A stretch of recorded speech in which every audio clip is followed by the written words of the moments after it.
Assalamualaikum warahmatullahi wabarakatuh.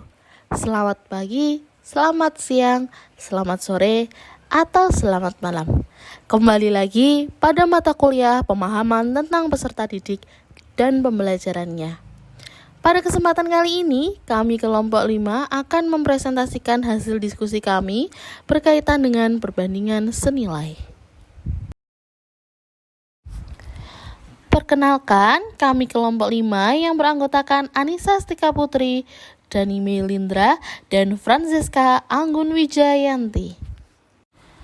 Pada kesempatan kali ini, adapun hal-hal yang akan kita pelajari bersama adalah yang pertama, kemungkinan jawaban permasalahan lista, yang kedua adalah masalah lanjutan, dan yang ketiga konsep perbandingan senilai.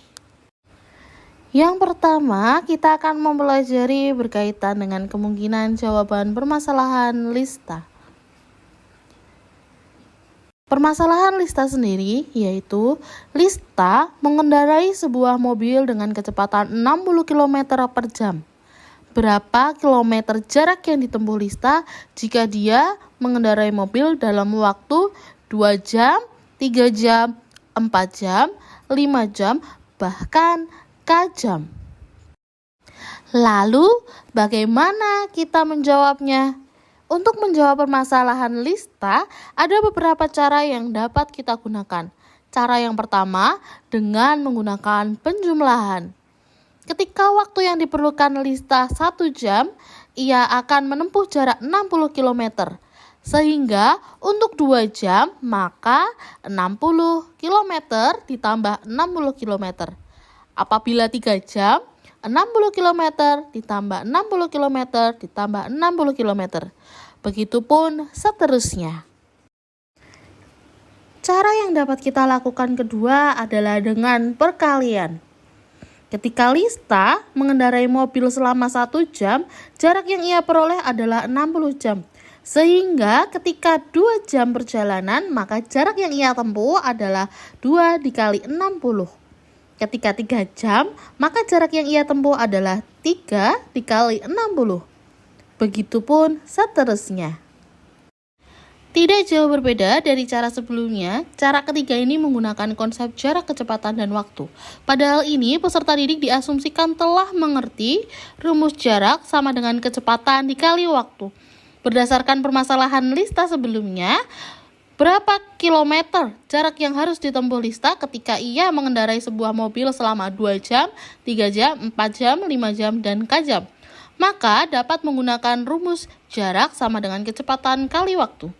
Sehingga ketika ia telah mengendarai sebuah mobil selama 2 jam, jarak yang ia tempuh adalah 120 km yang berasal dari kecepatan dikali dengan waktu, di mana kecepatannya adalah 60 dan waktunya adalah 2 jam.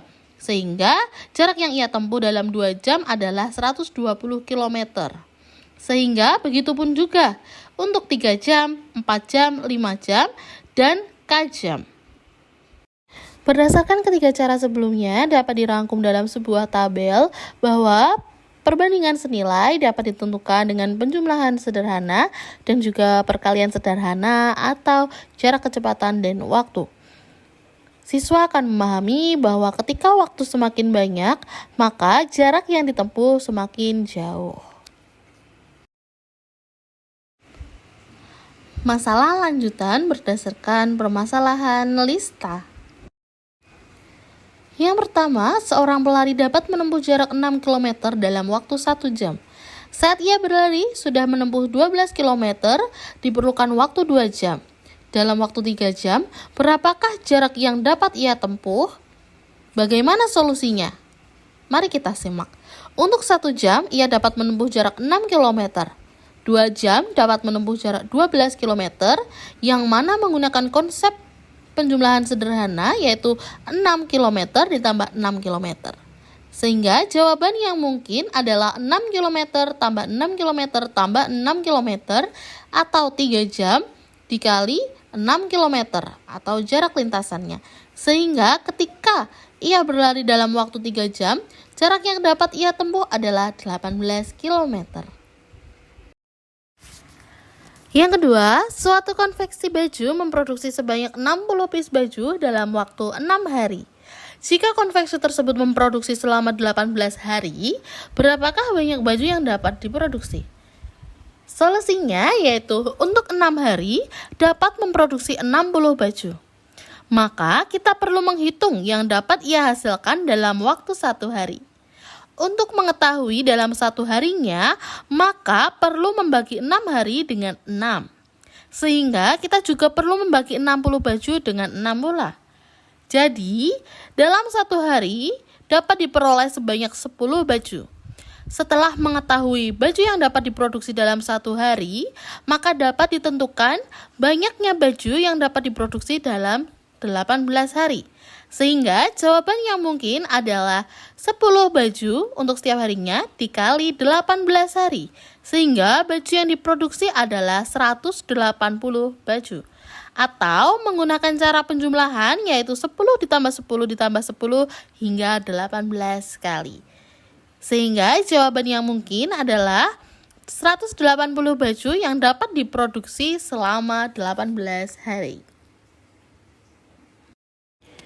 Permasalahan yang terakhir yaitu Hani pergi ke kampus dari rumah mengendarai sepeda motor sejauh 12 km.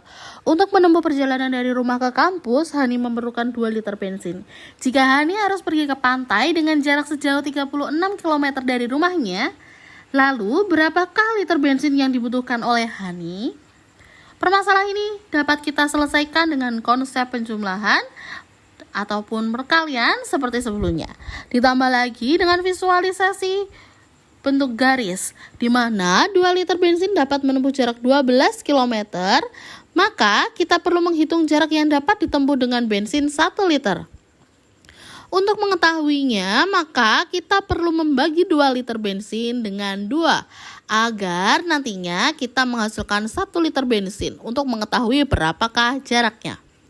Sehingga kita juga membagi 12 km dengan 2. Jadi, dalam 1 liter bensin dapat menempuh jarak sejauh 6 km.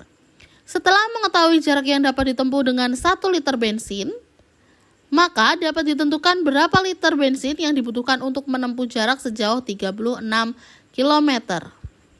Jawaban yang mungkin adalah 36 km dibagi dengan 6, sehingga menghasilkan 6 km.